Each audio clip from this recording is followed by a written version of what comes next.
Selam aleikum, ho Gjebraili a.s. a bën me të pyet pse duhet me thënë a.s. si pejgamberve të Allahut xhaleshan.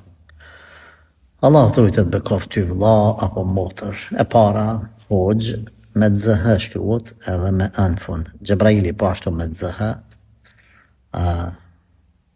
Ka nëse edhe pyet tjerë duhet me thënë a.s. si pejgamberve të Allahut xhaleshanu. Edhe aty të me zë edhe hadman. Edhe pse a.s. ose xhaleshanu du të ma mirë me thonë komplet e jo vetëm me shkurtesa. Po nëse unë përse të shkaku i pa mundësi se në shkrim këtu. Nëse tash po hyn tem. A.s. do më thonë paqja Allahu qoftë mbi ta. Kështu që bën me i thonë edhe Gjibrilit a.s. paqja Allahu qoftë mbi ta. Nuk ka nejtë keqe.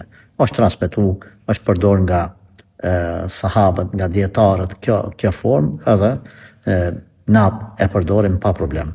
Pra, ban me thonë a.s. se nuk është haram, me thonë a.s. për Gjibrilin a.s. Kjo, nga një anë. Nga ona tjetër, për kretë pejgambert thuhet a.s. përveç për Muhammedin, duhet me thonë sallallahu alaihi wasallam, pra matë pilot, sepse kështu ka transmetimi, apo ajeti kuranor që neve na obligon kur të përmendet Muhamedi sallallahu alaihi wasallam duhet me thënë alaihi salatu wasalam ose sallallahu alaihi wasallam, e nuk mjafton veç alaihi salam sepse është mangët. Allahu të bekoftë të rujtë.